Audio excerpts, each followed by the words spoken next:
she goes to Maine. And she's foxy. Ooh, yeah. There's nothing like it. You better get used to it. Everybody's an activist.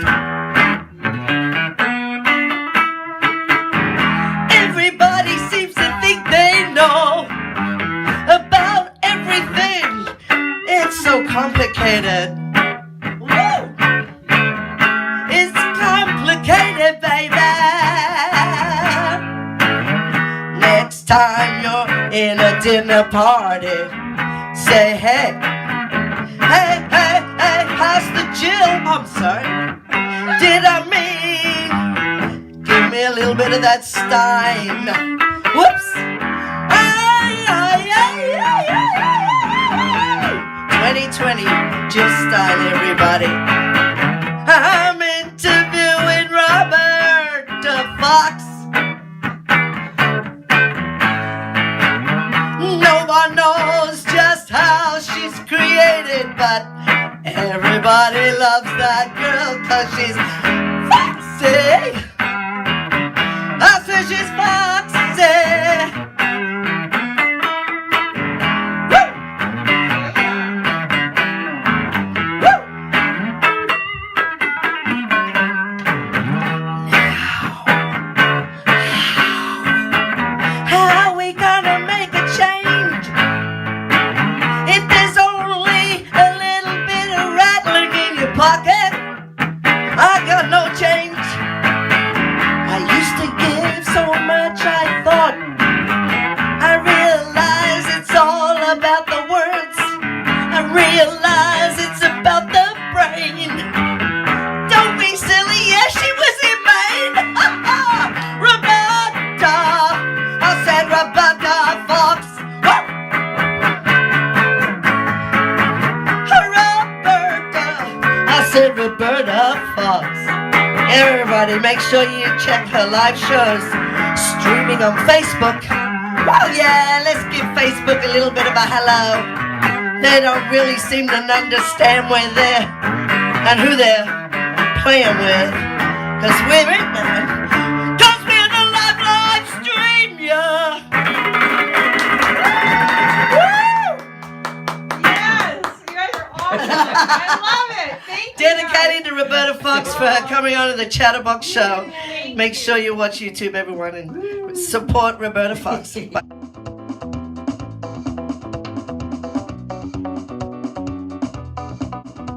We're at Chatterbox right now. You guys know this is the new, informant television show that I do locally now because I got really into what's going on in the world instead of just enjoying my own, media world, whatever.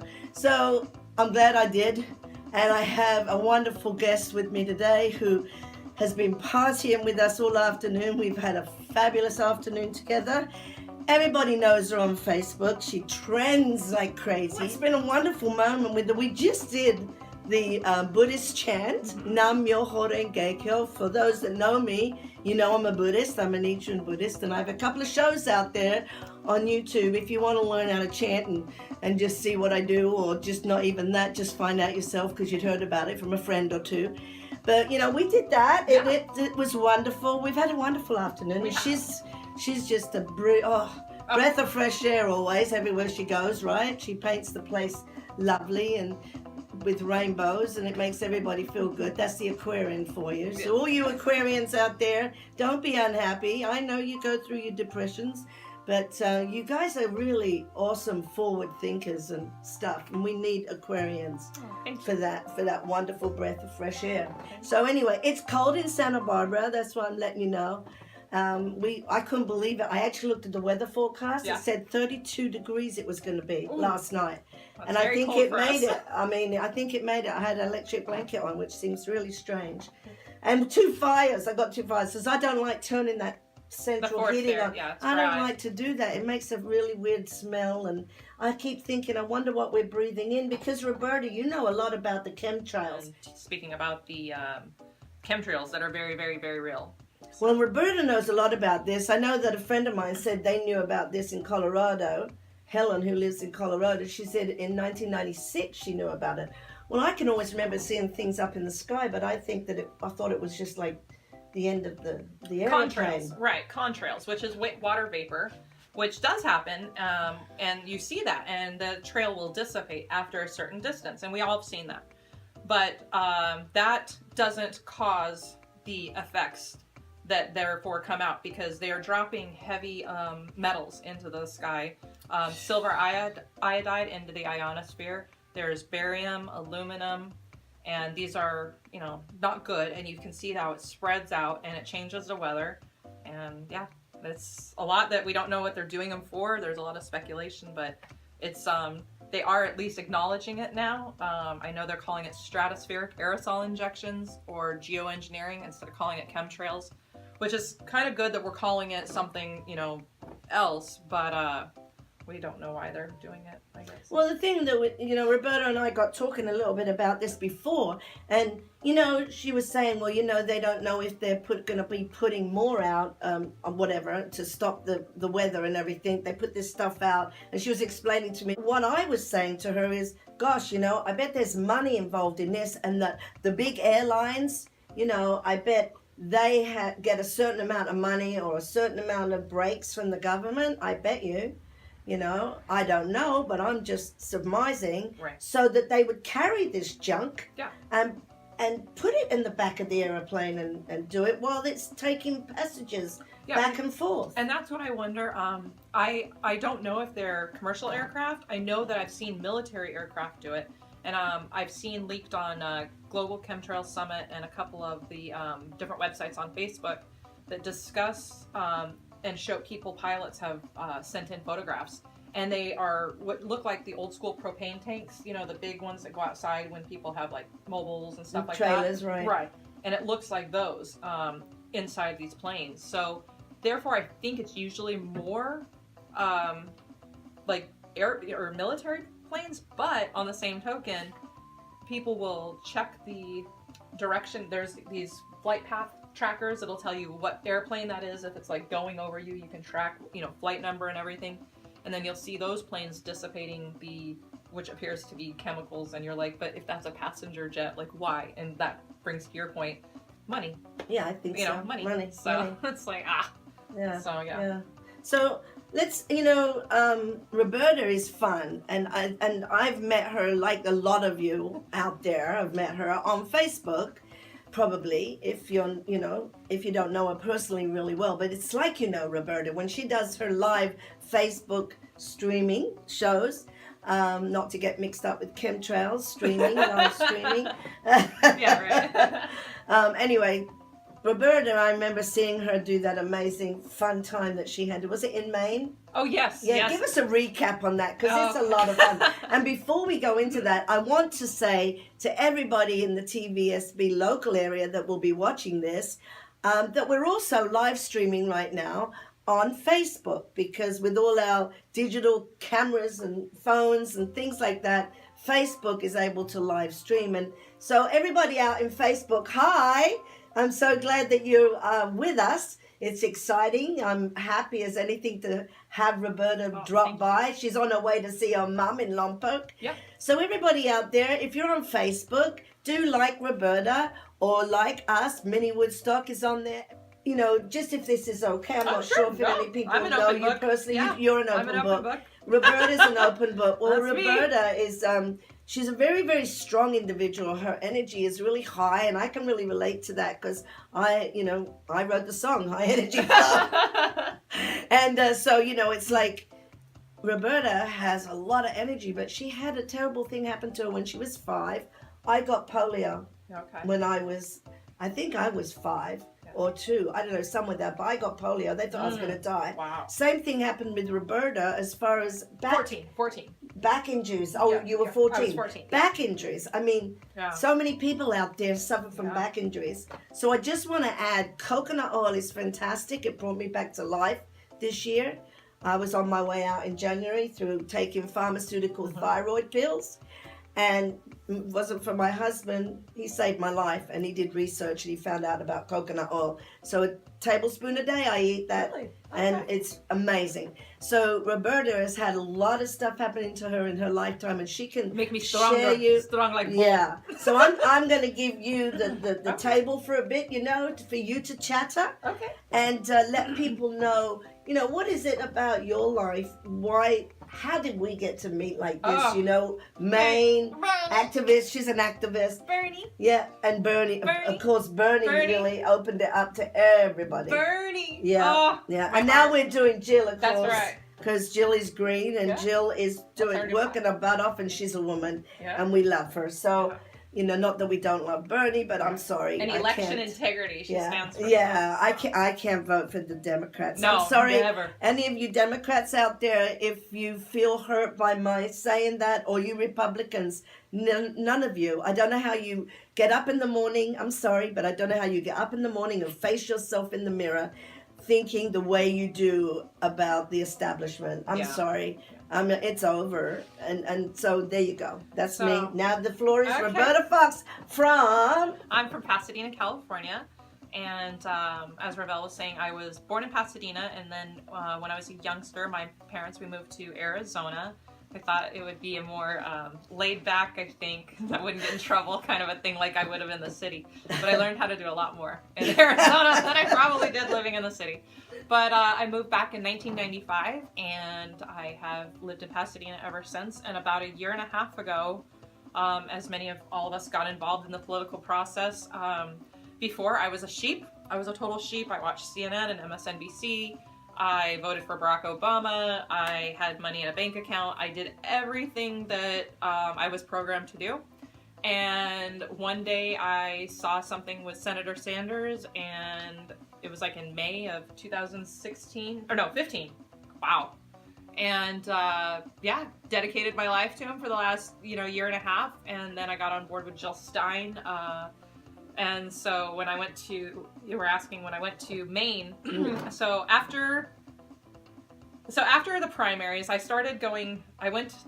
first big trip was Arizona, and I witnessed the disenfranchisement of voters. I witnessed election fraud, and it broke my heart. And I knew at that point we were not going to win it by legit means. I knew that we would win it, but they were going to not let us win it. And I knew that at that point, but I decided to go ahead and fight through. In July, I understand why Bernie endorsed Hillary. I don't think I knew before that. This is the reason I say How this. did you know that? This is the reason I say this. Is because two things. June 4th was... all of a sudden, we got a rally together, the one in LA, and we were going to have it at the Greek Theater. I remember the June 4th because Gail, that I communicate with up north, she was going to pop in and stay with me. Right. So they were going to have one, June 4th. and it was going to be like the last rally, and I knew it. I knew it because I was like, they're not the Democrat.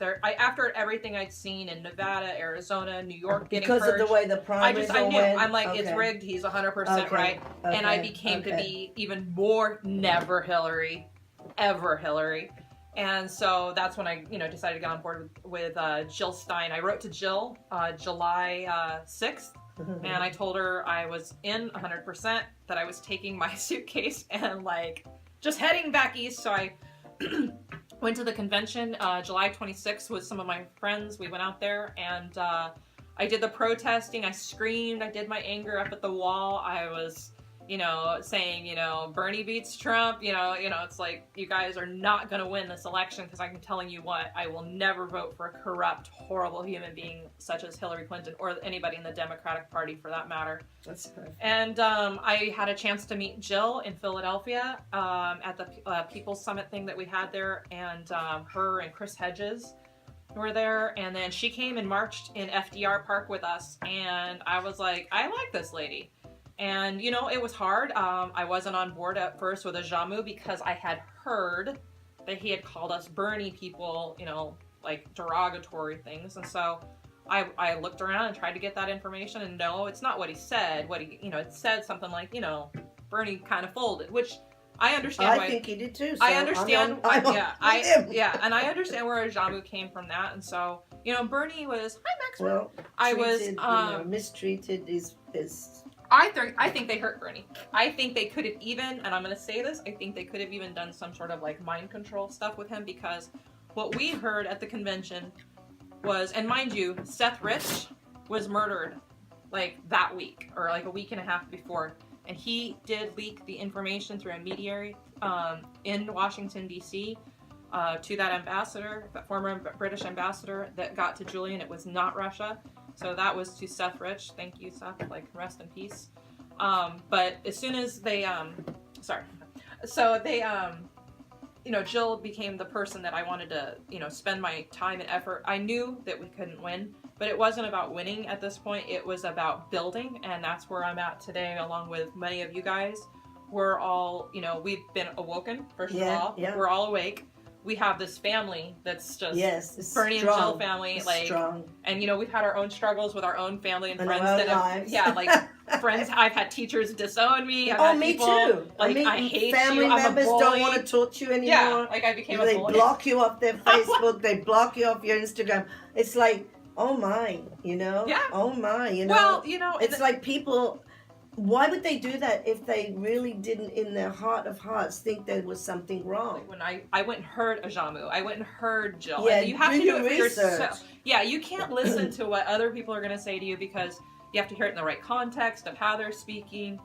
You know, and I just think that that's important. And so when we're building the Green Party or independent, for those that, you know, or Bernie Kratz, like, I still support you. Really big thing that we do have to get money out of elections. So so we get money out of elections so we can have people anybody should be able to run, instead of this nepotism dynasty of families. But really quick, before I forget, because I will, you were talking about freedom of speech. So that's one thing that I really think is important to talk about. We'll talk about free speech and censorship, because our internet is going to shut down. It will be controlled by the governments that signed those deals. I think it will be too. It will be information as they see fit for us to have.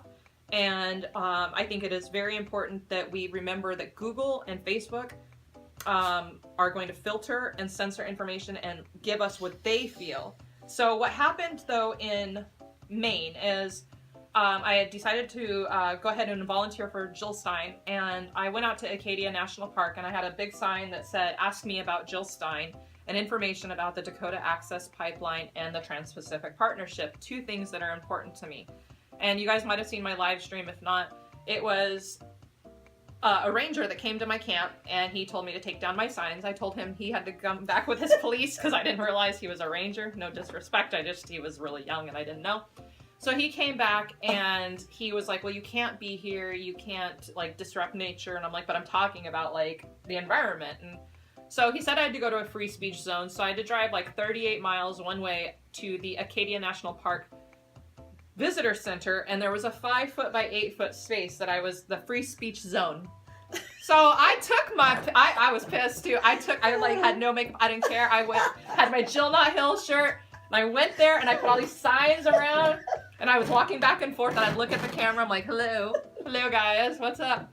And I had about 6 people that came up to me and told me thank you, and we had really good discussions. It's worth it. People came up and they were like, I'm gonna vote for her. I know she doesn't have a chance. And I was like, but I appreciated that honesty of people saying, look, I'm still going to vote for my conscience and what I believe in. And so that was my first real experience with censorship on a different level. And as the different months have come up, since July, we have seen fake news now, because Pizzagate is 100% real, in my opinion.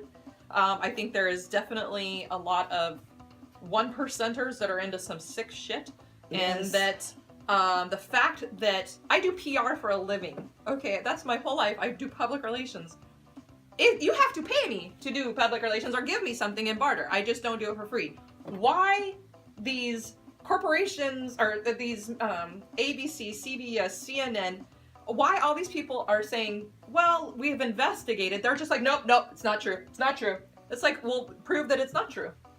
There's another video out there of a guy that actually went to the Comet restaurant and started to do all his research and stuff. So and it's a little, they got really weirded with him. Oh, the one that they threw him out when he did the guy in the peach kind of shirt. Oh, gosh, I can't remember. Yeah.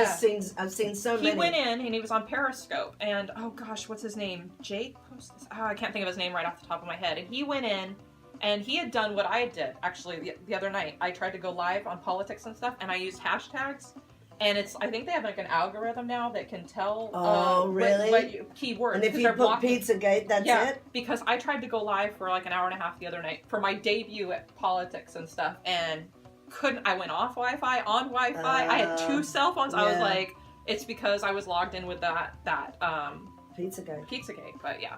So censorship is just very, very real, and I think it's really sad that you can't trust in that Walter Cronkite thought process that, we grew up with like Dan Rather and, these strong people telling you that the world is okay. And like, now they're telling us what they want us to think. And our country, our first thing is freedom of speech. Not third, not fourth, first, before guns.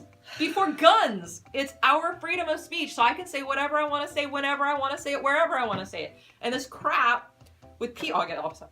This crap with people telling me where I can go to do my free speech. I went to the Capitol and I was irate because you used to be able to go up to the Capitol and have lunch. This is my taxpayer dollars, your taxpayer dollars. It's our country, and it's our streets, and it's all this. And I just think it's really important that people find alternative sources for media, such as Gab, which has a month wait list right now. So Gab is one. Minds, which is by Anonymous, and MeWe. That's the other. So we're all signing up with those. I'm new to it. We're all going to take little lessons on it, but that's because Facebook is not even going to be 10 years, and it's going to be like MySpace, where it's just done. And we need to sort of address also, DAPL, and there's so many things for us to address. People out there, the pipelines around the world, this is terrible. And then, so, we need to really start researching about these things. The whole reason we're in Syria. Why we're... Oh, that's the other thing about Syria. Pipeline. Too. It's a Did pipeline. everybody see not Lee Camp, the other guy, Jimmy Dore? Mm-hmm. I put it on my Facebook page. Okay. So anybody could go on there. I'm public. But Jimmy Dore did a program, and I'd seen the program before that he was relating to, but it was that lady that lives in Aleppo. And, honestly and truly, it's all lies, what we've been fed, in regards to it. The what's his name? Assad. Bashir al-Assad. Assad, people like him there. And what we've been trying is giving money to this is all, I've been in entertainment now for all my life. Yeah. And only got into politics when Ross Perot came around. And then after that got in politics and then went to sleep again because he got threatened. And I didn't blame him because, they were going to kill him. They were going to kill him and disrupt his daughter's wedding. So what the heck? Yeah. So he's like, I'm out. My family's more important. I respect that. Yeah. I'm a Cancer like him. I respect that. Yeah. But, and the same thing will happen with Bernie. But now I've got myself so into it, I can hardly sleep thinking about how we've become a sellout. And we have to look at ourselves as Americans. We sold our freedom. We really did. We lost our freedom. Yeah. And so that's why this program's about people being able to air their views. For as long as we possibly can do it. This is public access, guys. Right. So let's really, really pull it in. And people like Roberta and Claudia, I really appreciate you guys, because I feel like the little baby here just learning everything. But that's okay. We have to come to some of the marches with us. I do. I want to. Definitely. I know. You're in Santa Barbara. I'm also close to 70. Yeah, and she's perfect. She's great. 2 more years, I'm going to be 70, but I'm like, my studio's at home. I had an 84-year-old lady shun me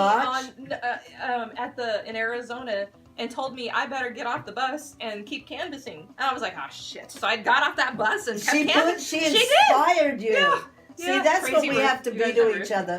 We have to be inspiring. We do. And stick together. And really, somehow or other, I know it's awful because I'm a hippie too, but set an example. And it's really hard to set an example. And I thought, enjoy yourself. But maybe not. Yeah. Maybe not. They're at least legalizing pot. Yes. Amen to that. Amen to that. All these years when it's been so helpful to everybody. Yeah, it cured me, in my opinion. I took narcotics and opiates for my back. I've had 9 back surgeries. Broke my back when I was 14, 25 years ago, and my parents were like, you know, you should try this. I was like, I'm not some stoner hippie. Yes, I am. Yes, I am. It works. It works amazing. It works. Because it shifts your brain. It does, completely. Because you're okay. Yeah. Because once you're okay, I still have horrible back pain. I mean, I've got titanium rods and pins, but it's able to be managed in a way that I'm not zoinked out or desperately needing some sort of chemicals rushing in my bloodstream.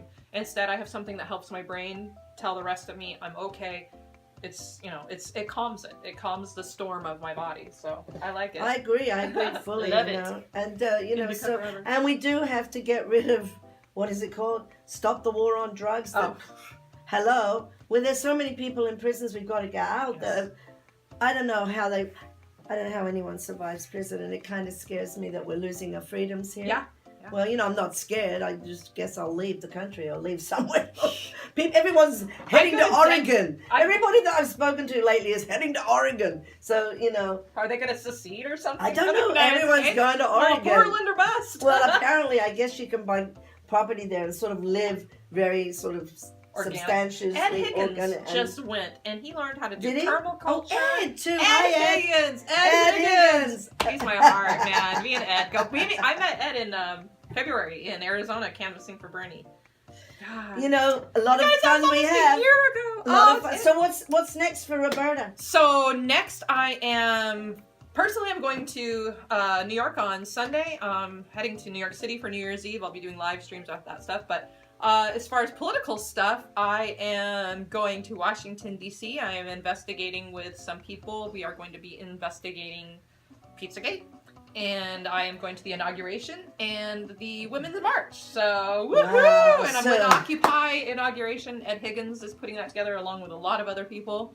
So make sure you guys join us and come to the inauguration and the Women's March and Unity for Democracy and Letitia and Tim Black and just all these great people that I've had a chance to meet this year. And yeah, it's just the beginning. We have just the started. beginning, folks. We are definitely gonna keep going with this and hey, 2020, Jill. That's right. Our first women, lady, president, and person who cooperative and, you know, wants to work for us, for crying out loud. I mean, that's not, what do they call it? It's not a no-brainer. Right, exactly.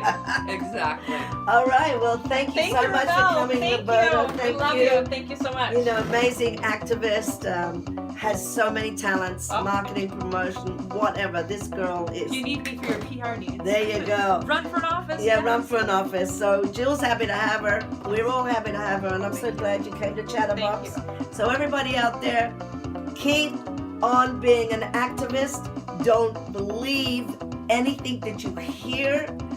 Make sure you get a part of it and watch these live Facebook videos and YouTube and everything that you can. And hang in there, everybody. Cheers. Cheers. We love you all. Love you. Thanks for watching CHATTERBOX. Bye now.